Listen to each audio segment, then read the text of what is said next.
Welcome everyone.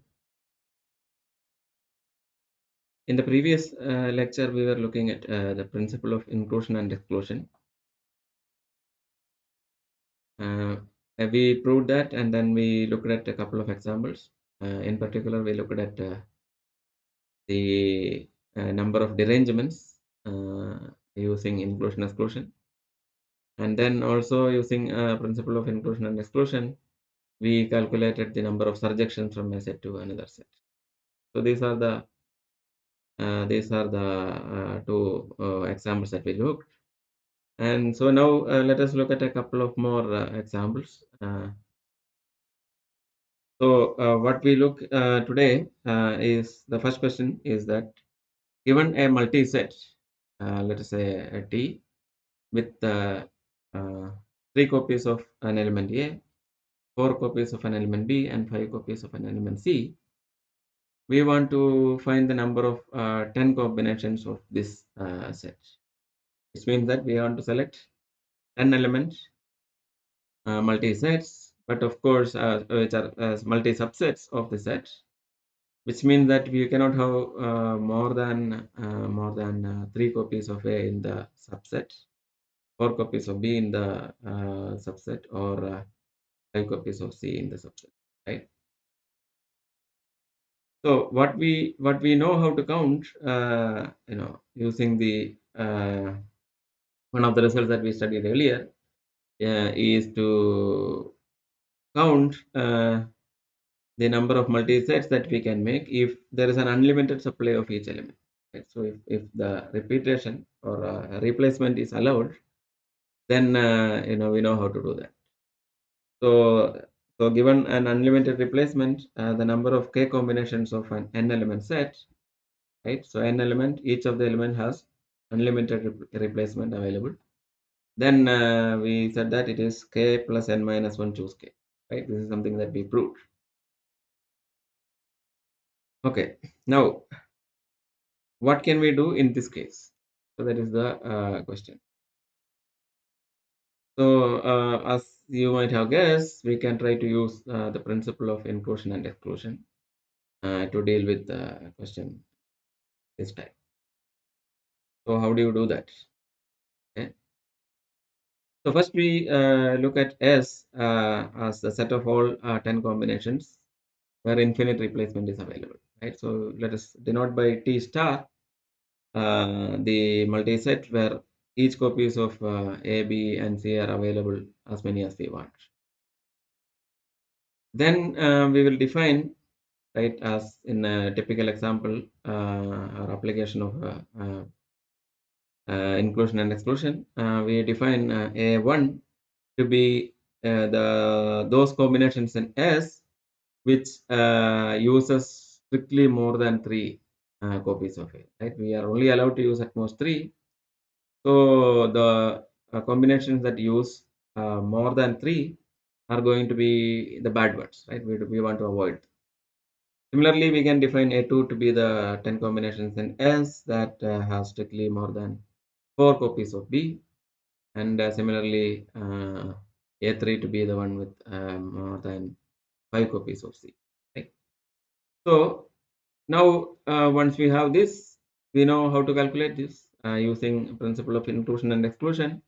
We can say that, well, you take the the total number of uh, combinations for the universe, which is S, and then you subtract the bad ones, and then you get the ones that we want, right? So what we want is that A1 complement intersection A2 complement intersection A3 complement, which is to say that we are looking at those 10 combinations which does not have more than 3A and more than 4B, or more than, or more than 4B, or more than 5C, right? So none of this must be there.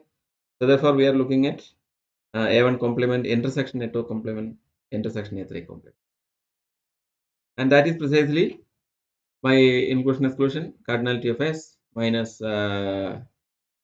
cardinality of A1 plus cardinality of A2 plus cardinality of A3, right? Subtraction from S, and then you add back the A1 intersection A2, A2 intersection A3, A1 intersection A3, right? So these things you add back. So and then you again subtract A1 intersection A2 intersection. This is what we want to do. So now all you have to do is to compute each of these quantities, right? What is cardinality of S, what is cardinality of each of these AIs and their intersections. Once we have this, we can use and then can get this as well. So how do we do that here? Well, in the case what we have, k is equal to 10 and n is equal to 3 for the 10 combinations of the infinite replacement situation, right? We want to count S. So that is k plus n minus 1 choose n, which I mean choose k, which is equal to in this case 10 plus 10 plus 3 minus 1 choose 10, which is basically 12 choose 10, which is 12 choose 2 also, right? Which is 66. That is easy to compute. Then what is A1, right? So A1 is the 10 combinations where A appears at least 4 times, right? Strictly more than 3. Now, if A is appearing 4 times, those are the bad guys, right? So from S, how can we compute this? Well, you look at the 10 combinations where there is at least 4, then what you can do is that you can remove these 4 guys, right? So remove the 4, and then what you get is going to be a 6 combination, right? And then it can of course contain some A's, but yeah. So but so that is okay, right? So but these are in one-to-one correspondence with each other, because you can also reverse this operation, right? So you have a 6 combination of T star where you're looking at the multi-sets using this a infinite possibility of elements, and then you add the 4 A's that back, then you are going to get 10 combinations where there is at least 4 A's, right? So therefore there's a correspondence, and then we can instead count the 6 combinations of T star. But again, counting combinations in T star is very easy, right? We already have the formula. So here it is k is equal to 6. So therefore we have 6 plus 3 minus 1 to 6, which is 28. So similarly, you can calculate for A2, which will be 21, and A3 plus 4 is equal to 15. So these numbers we can calculate. Then what we need? Now we need to find out A1 intersection A2, A2 intersection A3, etc. Right? So these computers we need to do. So what is this? So like if you take A1 intersection A2, what we are saying is that we are looking for the the combinations where you have at least 4 A's and at least 5 B's, right? So those are the bad guys. So if both of them are happening together, then it means that 4 plus 5 9 elements are basically A's and B's. So those let us remove as in the previous case. So you will get 1 combinations in T star, so that we can count, and they are in one-to-one bijection again as in the previous case. So therefore we get it is going to be 1 plus 3 minus 1 choose 1, which is 3. So there are 3. 3 is the cardinality of A1 intersection A2. Similarly, we can find A2 intersection A3, then it to be 1, and A2 intersection, I mean A1 intersection A3 to be 1. I think take writing mistake here. So this must be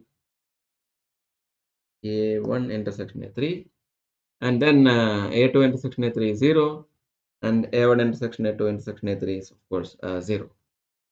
So we have calculated all these things, and then therefore we can directly apply the formula. So which is cardinality of S, which is 66 minus the summation of AI's cardinalities of AIs, and then AI intersection AJ, I mean A2, etc. So that is going to give you answer 6, as we just see here. So now, so there are exactly 6, 10 combinations with the property that we are looking at, right, in this set, right, 3A, 4B, and 5C. Now, can you actually find the 6, 10 combinations and list them? So that is a nice question that you can think about, and I will write it as a homework. Okay, now one more question, and then we will look at something else. Okay, so here what we want to do is to find the number of integral solutions of the equation x1 plus x2 plus x3 plus x4 is equal to 18. But then instead of the earlier conditions, right, where xi's are greater than or equal to 0 or xi's are greater than or equal to 1, right, both we solved. Here what we have is that 1 is less than or equal to x1 is less than or equal to 5, right? So there is a lower bound as well as an upper bound for xi's. And then minus 2 less than or equal to x2 less than or equal to 4. So this is also different, that we are allowing x to be negative, right? And then 0 less than or equal to x3 less than or equal to 5, and 3 less than or equal to x4 less than or equal to 9, right? So these are the boundary of xi's.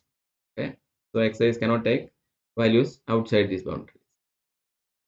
So now how do you look at something like this?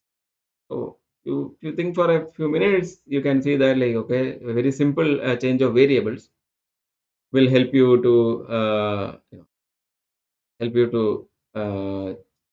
change the format to something that we already know, right? At least partially. So let us first do the change of variables as follows.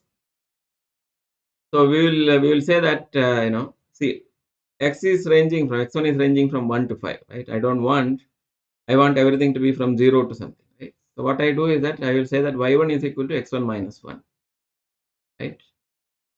And then y2 is equal to x2 plus 2, because I again want the left hand side to be 0. So minus 2 becomes 0. So y2 is x2 plus 2.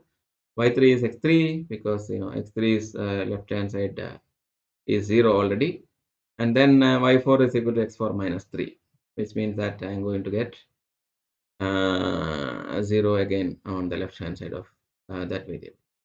So now if you do the change of variables, of course, you have to substitute and change the constants also, right? So then what you will get is that y1 plus y2 plus y3 plus y4 is equal to 16, right, after doing the calculations. Thus that of course 0 less than or equal to yi, and y1 is less than or equal to 4, etc. All these conditions because you added or subtracted from x's. So the bounds also changes accordingly. Now this again, right, it's very similar to the previous question, but let us first so therefore let us just look at the set of all non-negative integer solutions and then subtract using the enclosure. So we set cardinality of S to be the, okay, so I think I wrote it wrongly. So S is to be the cardinality of S. S is the set of all non-negative integer solutions to this equation above.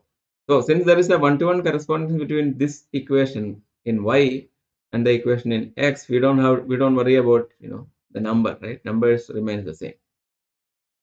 So what is the cardinality of S? Again, applying the same rule that we did earlier, we get 16 plus 4 minus 1 to 16, the number of solutions to this non-negative integer solutions, which will be 969. That is the total number of non-negative integer solutions. But now then we have to put the other conditions on the right hand side. So how do you do that?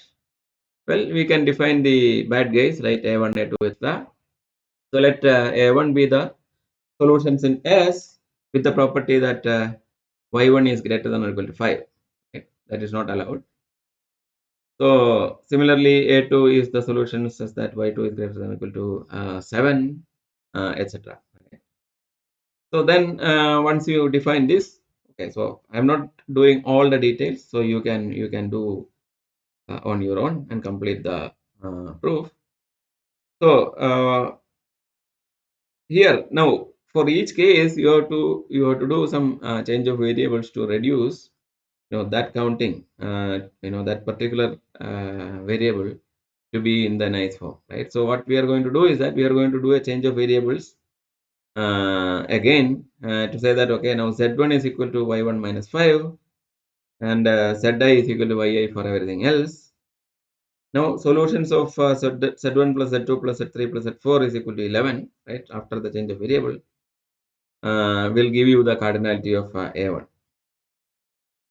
And then what you do, well, this you can find out because for this equation it is basically 14 choose 11 after like 11 plus 4 minus 1 choose 11, and then you will get it to be 364. So similarly you can find a2 then a3 and then a1 intersection a2 a1 etc, and then compute this and give me the final answer. Okay, so that is homework for you. Complete the remaining steps and solve this question. Okay, so now I will give you a few more homework questions. So let us look at one by one. So one question is that like find the cardinality of the set of all f mapping from the set 1 to m to set 1 to p, such that f is an injection. Then find the cardinality of set of all f which maps from set 1 to n to x, such that f is an injection and f is a surjection. Then count the number of compositions of let's say the number 40, right? Integer compositions, the number 40 into 4 odd parts. Okay, so how many are there? If you are saying that okay, we want to count only the compositions into odd parts, right? Exactly 4 odd parts. Then next question is to prove that m raised to n is equal to summation k is equal to 0 to n s of n comma k mpk, right? Now for m to be a positive integer. Now suppose I let m to be an arbitrary real number instead of a positive integer. Does the identity that we gave in the part A does it hold? So if it doesn't hold, you have to give some counterexample, and if it holds, you have to prove it. Now find the number of solutions to the equation summation I equal to 1 to 4 zi is equal to 14, such that 0 is less than or equal to zi less than or equal to 8 for every I.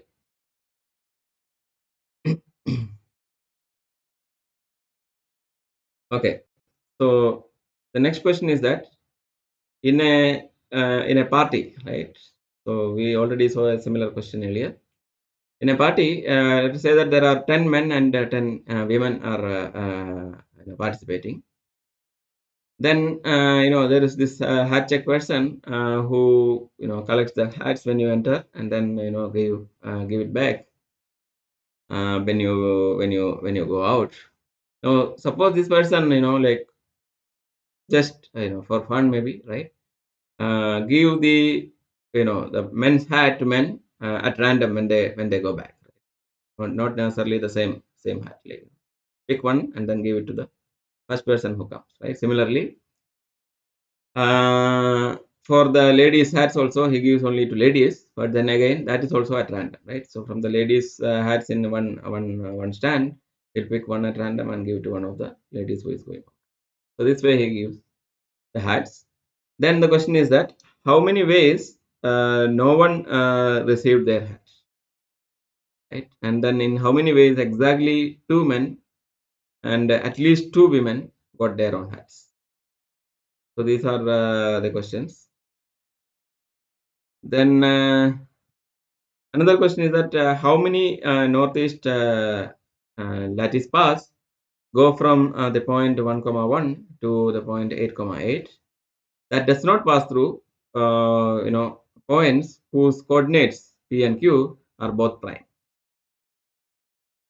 And the final question is to prove that summation k is equal to 0 to n, 2k choose k into 2n minus 2k choose n minus k is equal to 4 raised to n. Okay, so that is basically what are your homework questions.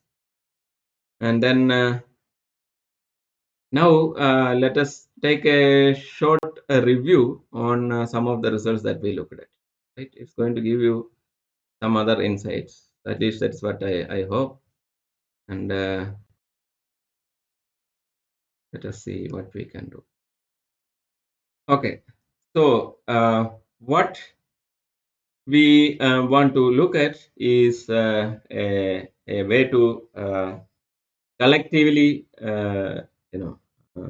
visualize the several of the questions that we already solved in the same framework. So this this particular way of looking at several counting problems in the same framework was done by at least to us, that is what is known, is introduced by Gian-Carlo Rota, so who was the advisor of Stanley. And in his work, Stanley has written about this in detail, and we are going to just look at that. Okay, so what we have is the following setting. We have a set B of balls. Okay, and then you have a set U of urns or bins or boxes. Okay, so you have a set of boxes and you have a set of balls. Now what you want to do is to distribute the balls to boxes, right? You want to distribute all the balls to boxes or place the balls into the urns, and then count the number of ways to do it. Okay, so that is all we are going to do, right? So we are going to take the boxes and then balls and put each ball into some of the boxes.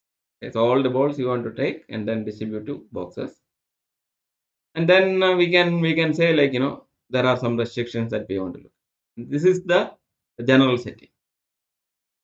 So what are the possible things that you can do in this, right? What kind of restrictions you can do? So let us look at these restrictions one by one. So one of the things that you can think is that let us say if you if you if you if you have your boxes and then your balls, right? So you can say that, okay, there is no restriction at all. You will say that, okay, you put you have to just distribute the balls to boxes. You can do whatever you want, right? Whichever way you want, you can do it. Then you can also say that, okay, I don't want you to do anything like that. I want you to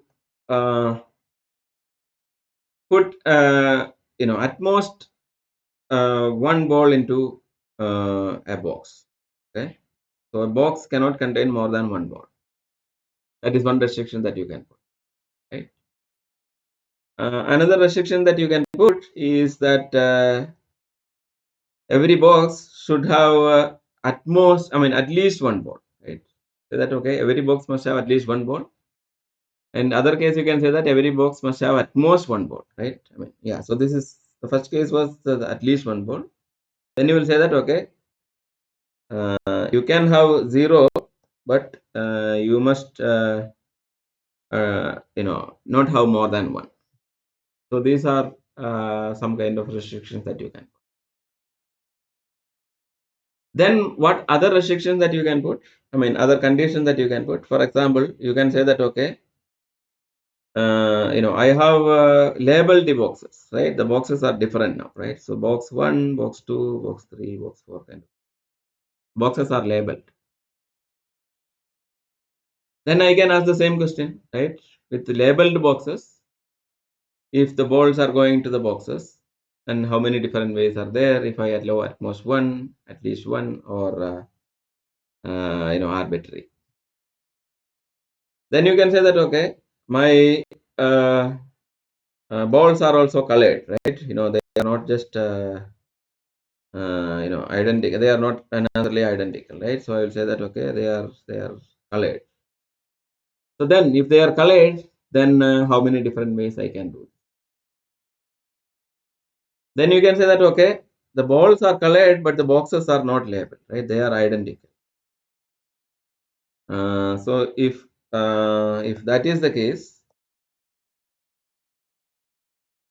then what you can do, right? So if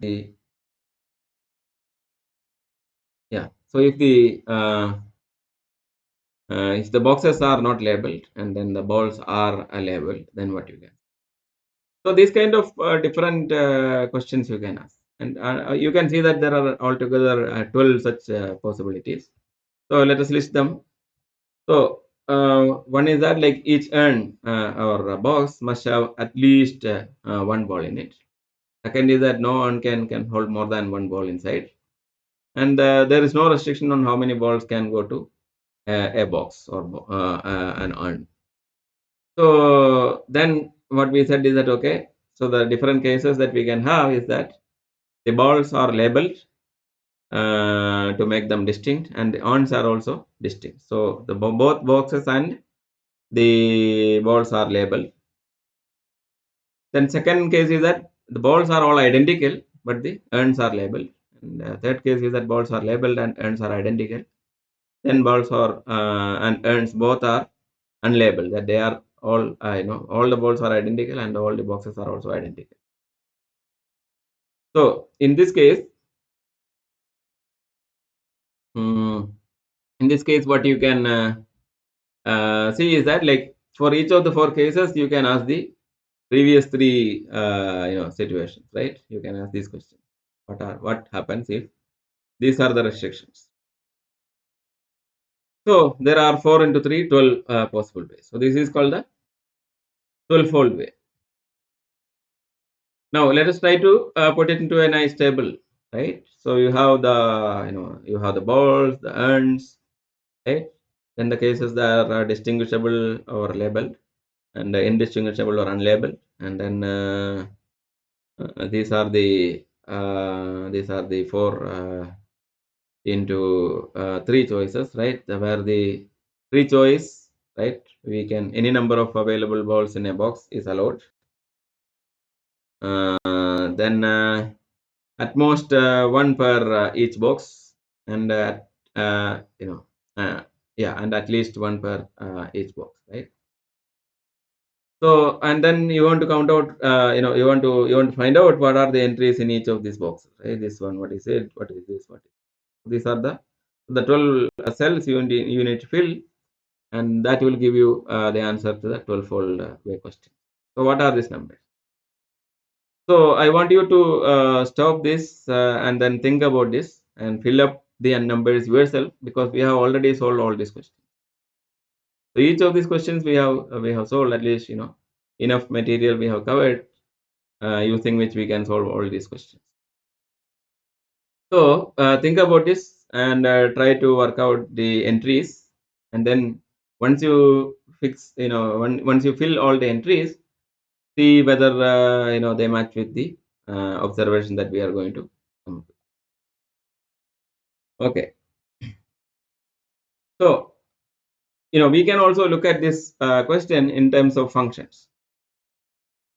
as many of you might have already immediately noticed.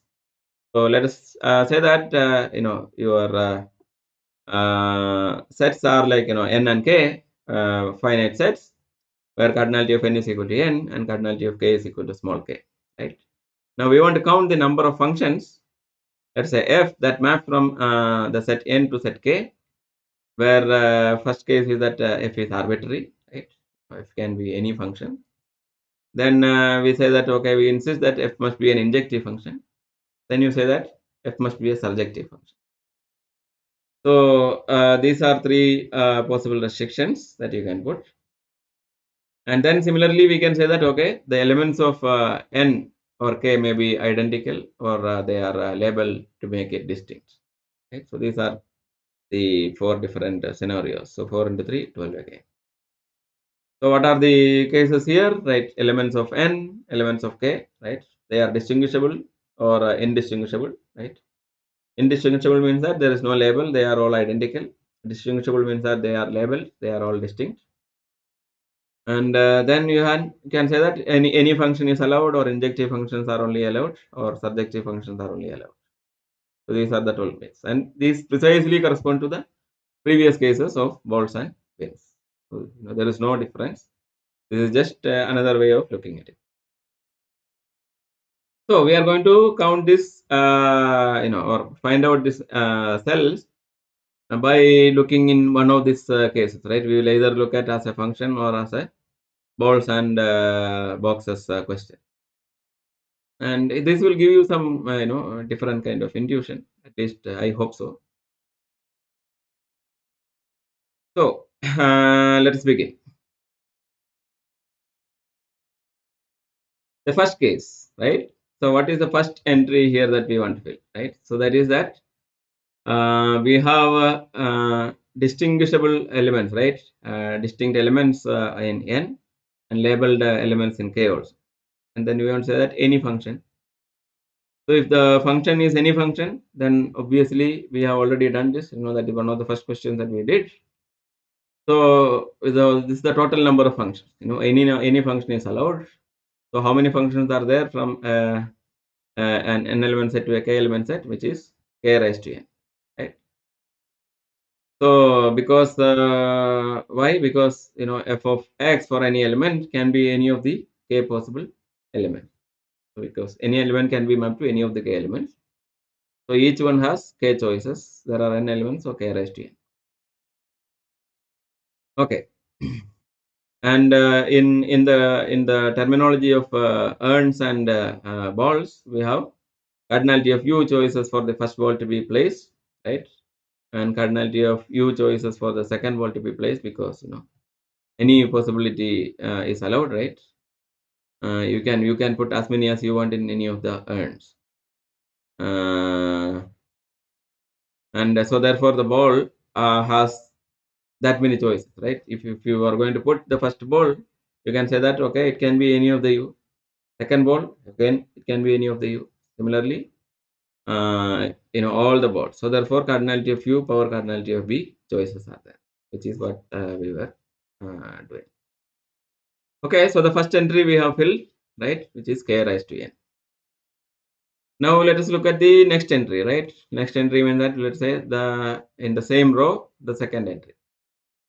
So which is the injective f. F must be injective. So then what can we say? So let us say that n is the set x1, x2, etc., xn. Then if you take the first element, right, f of x1 can be any of the k elements. But if you take x2, once you fix an image for x1, x2 cannot be that image, right? Because we want it to be injective. So therefore, f of x2 must be any of the remaining k minus 1 element. So similarly, you continue, you will get k into k minus 1 into etc. k minus n plus 1, which is the n permutation of the k elements, right? So that is npk, k pn. What was the notation that we use? Right, yeah. So yeah, Uh, yeah, so this is precisely what we want. Now, when n is greater than k, we will see that this quantity is going to be 0 because you will have k minus k coming there. So therefore, this will cancel out and therefore it will be 0. So if n greater than k, that will be 0, but otherwise it will be this one. But we can just write it as within bracket k and outside k. Now let us also look at the third case where you want the functions to be no, 1 second. What is that? Yeah, surjective. Okay. Now to count the surjective functions, let us assume that initially the elements of k or the ends are unlabeled. So we were looking at the labeled case, but let us look at the unlabeled case. Suppose they were unlabeled. Now, if the boxes were unlabeled, then placing the labeled balls to k boxes is basically partitioning the set, right, n to k blocks, right? Because we are just saying that okay, they are unlabeled, so which box contains what is not important, but each box how many elements or which elements are there, right? That is the only thing that makes a difference. So therefore, it's basically partitioning the set n into exactly k blocks. Uh, so now that is if the boxes were unlabeled. Now, if the boxes were labeled, then it also matters, right? Which box this has gone to, right? So basically, the order of the partitions are also important, which means that you can once you have the order of the blocks are also important. So once you have the blocks, you can permute them in any way, right? So there are k blocks, so therefore k factorial ways to permute them. Therefore, we have k factorial into s and k possibilities to do this, right? So where s and k we define to be the number of ways to partition an element set into k blocks. So we have filled up that entry, right? We can fill that entry now with the s and k into k factorial. And the fourth entry, which is the entry below this, is going to be the case where the balls are identical and the boxes are labeled, right? So the elements of n are identical, right? The balls are identical, and the elements of k, which corresponds to the boxes or ends, are distinguishable or labeled. Now, in this case,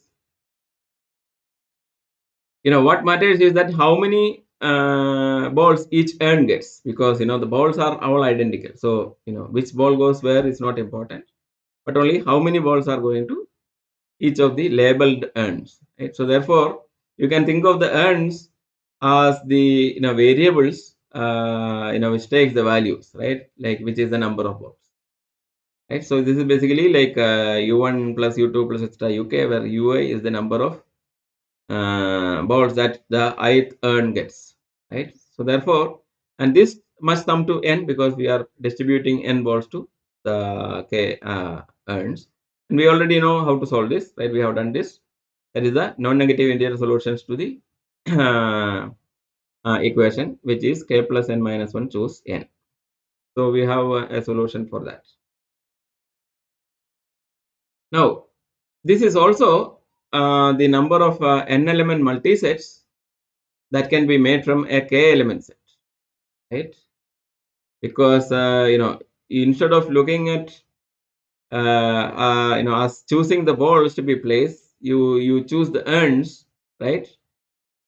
And then decide, okay, this ball must how many balls go to each of the ends, right? So this is basically choosing the ends, and that can be looked at as the number of ways of forming a multi-set from a k elements, right? K element set is the set of urns, right? From this you are going to you want to select some copies of each of the urns, so that you get an n element multiset, which is the total number of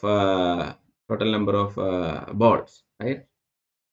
So so therefore you can think of this as the number of ways of selecting an n element multiset from a k element set, right? That is also k plus n minus 1 choose n. So we already saw this, both notions for this parameter, and this matches, right? Okay. So therefore we have filled up these many entries, right? So we have, first 4 entries we have filled up, k raised to n for the arbitrary functions, and then k plus n minus 1 choose n, where the elements or the balls, elements of n or the balls are unlabeled. Okay, fifth case, which means that we have injective f, right? So injective f means that you are saying that you have at most one. Now, so which means that each urn can get at most one ball, right? So we need to choose which n of the k urns can get the balls, right? So you are saying that you have to distribute the unlabeled balls, right? Two distinguishing bins. So which means that each bin or urn, so each urn now can get at most one ball, right? So which means that you have to select which of these which of the n which of the n urns are going to get the balls, right? Because each one can only get one, so therefore, and the balls are identical, so it doesn't matter. So you just choose an n element subset of the total number of k elements subset, which are the urns which are available, right? So this function is injective. We need to decide which n elements among the k elements of k can have free images, right? So that is what choosing n of these urns from the total available k urns. So that is the solution. So we have k choose n. Okay. Now, what is the next entry, right? So if the function is surjective instead of injective, then what can we say? So which means that each box or each urn can get at most one ball, right? Inside.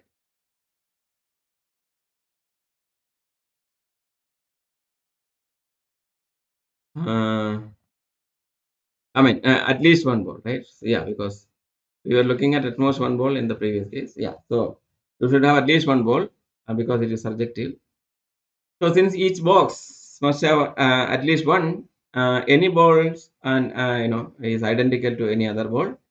So what we can say is that, okay, let us put one ball each to the k urns first, so that we are, and they are identical, right? So I can just distribute them, and then now once I do this, then my question is now reduced to a previously solved question, right? Like, see, I have made sure that it is going to be surjective by selecting one ball for each of the ends, right? So every box must have at least one, so I put one in each of them. Now the remaining, whichever way I am going to distribute, the function has already become surjective, right? So how many ways I can do this? That is the different ways I can do this. That is going to be the number, because this one is a precondition that I need to fill up each of the ends at least one with at least one ball, right? So therefore, once you take away, right? So k balls are now used to fill up each of the k bins, right? So you have n minus k remaining balls, and that can be distributed, without any restriction, and distributing without restriction. That is basically something that we already did, right? In case 4, that we want n minus k element multisets from a k element set, right? So we have n minus k balls are there, and then you are going to put it into n minus a to k of these things, and then that is basically choosing the urns, right? So basically choosing an n minus k element multi-set from the available k from the k of the urns. This is precisely what we did in case 4, right? Case 4 was precisely doing this, right? That you had identical balls and boxes are labeled, and then how many ways you can do this. Precisely, that is the way to do it. And in this case, it happens to be distribution of n minus k, because we have already used k to fill up the boxes with one ball each, right? So that is now k plus n minus k minus 1, choose n minus k, right? Because we want to, yeah, we start with k element set, and then we want to make n minus k element multi-sets. And what is this value, which is n minus 1, right, on the top, and then choose n minus k will become also k minus 1 when you take the complement. So therefore you get n minus 1, choose k minus 1. So another way to look at the same is, once you see that it is n minus 1, choose k minus 1, we get this idea. So that so imagine you have these urns, right, or the boxes. The urns are as kids, okay, and the balls as ledus, right? We already solved this question, right? Ledus and kids. So we want to distribute the ledus to the kids so that everybody is happy, right? Everybody gets at least one, and because that's what we want when we want surjections, right? So basically the ledus has to be distributed to the kids who are the urns.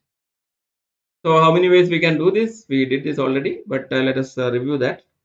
So we have placed the ledus in a line, right? We have this ledus in a line, and then we let the kids go from the beginning and then pick some ledus and then stop and then continue with the next person. So the first child always starts at the in its beginning position. So therefore, you need to decide among the remaining how many. So there were n ledus. So therefore, n minus 1 positions, right, gaps. We have to decide where each of the remaining kids, right, the first kid already started, is going to start, right? So the remaining k minus 1 kids are going to start. So that is the way to choose k minus 1 positions, right, from the n minus 1 available gaps. So that is n minus 1 choose k minus 1. So this is another way to look at the same question. So we have filled the first two rows. Now the remaining two, right? So there are 6 is done, 6 more to go. Okay. So what is the next entry? So the seventh entry is that you have what is the question? You have labeled balls, right? Colored balls, and you have identical boxes. Okay. So since the boxes are identical, so if you look at the function going from n to k, so this function is captured fully by the non-empty pre-images of the elements of k, right? So you take the elements of k and then look at the non-empty pre-images, right? Like some of them may not be mapped to anything, right? Because the function is arbitrary. But if you take all the pre-images of the elements, you are going to get the set n. But the set n is now, if you collect them with respect to its image, what we are going to get is basically a partition of n, right? So this basically defines a partition of the set n, and the number of blocks is at most k, because we are only having at most k boxes or k bins. What we are going to see is that you have you are looking at different ways of partitioning the set n into k at most k blocks, right? So that is the summation l equal to 1 to k s of n comma l, right? So that is s of n comma 1 plus s of n comma 2 plus etc. s of n comma k. So we get the seventh entry. So what is the next entry? Which is F is injective, right? So we have distinguishable balls and identical boxes and the injective function. So now, see, if the number of we are looking at injective functions. If the number of balls are more than the number of boxes, there is no way to find an injective function, right? The cardinality of n is greater. So therefore, we have only these functions, injective functions, if the cardinality is cardinality of n is less than or equal to the cardinality of k, right? And how many are there, right? So if the there is only one way because the boxes are all identical, right? No, you are going to partition the ball so that each box has less than or equal to 1, right?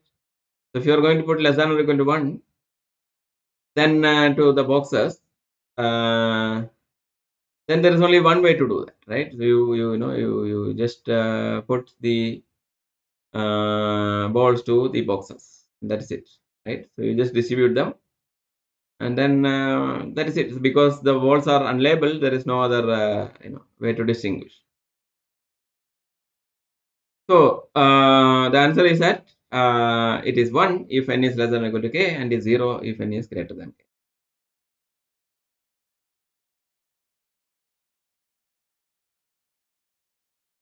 Okay. The ninth entry is that if f is surjective, right? So if f is surjective, then we observe that f inverse a is non-empty for all a in k. So thus the partition has exactly k blocks, right? Because each of the element has a pre-image, and there are k elements in k. So therefore there is exactly k blocks. Each pre-image defines a block, right? That we saw earlier. So therefore there is exactly s of n comma k, right? That is by definition that we have done. The number of surjective functions from from an element set to a k element set. So this defines this counts the number of surjections when the boxes are identical. Okay. Now what happens if the elements of n are indistinguishable, right? And the elements of k are also indistinguishable, which means that all the balls are identical, all the boxes are identical. So how do you count in this case? so since k, right, is the urns are unlabeled, we can partition n into uh, like at most k blocks. But now the elements of n are basically identical, right? So it doesn't matter what are the elements because they are all identical, but it matters how many are there, right? So therefore, basically, it is partitioning the cardinality, right? The number of elements to to blocks. So that is basically integer partition. So number of ways of partitioning it, but then you can have at most k blocks because the function is arbitrary, and therefore, as in the previous case, we have summation p of n comma l, where l ranges from 1 to k, where p of nl is the number of ways of partitioning n to exactly l blocks, right? So integer partition.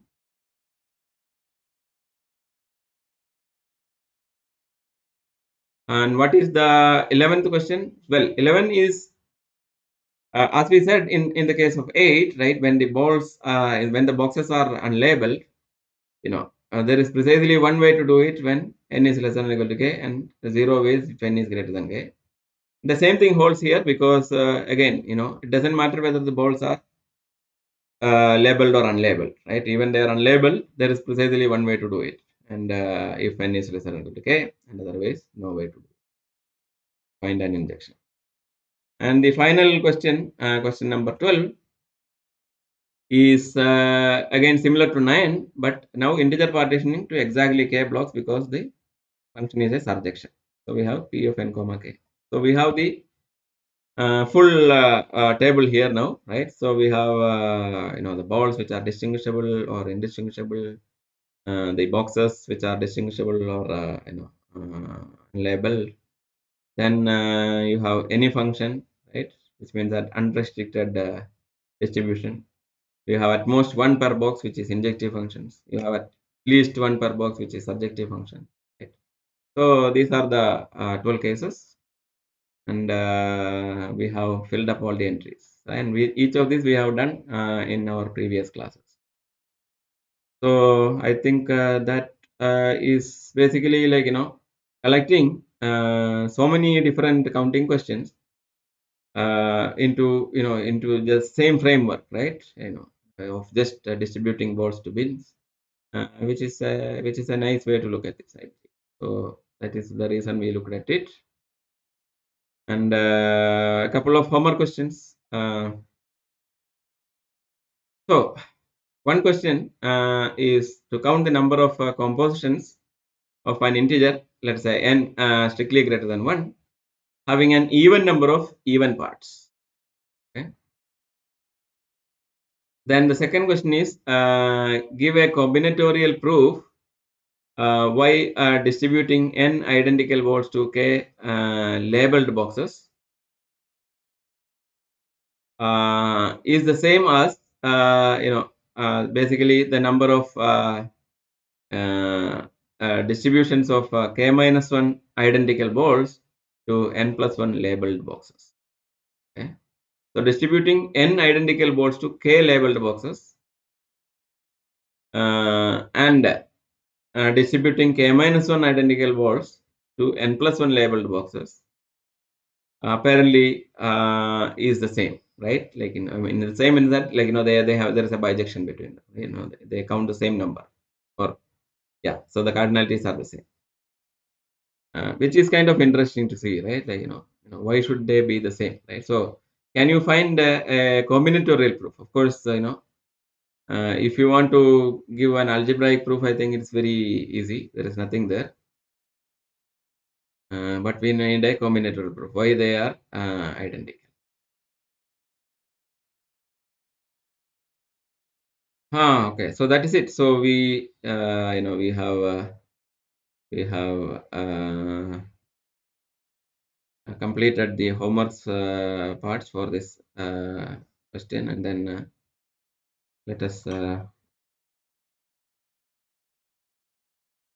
see in the next class.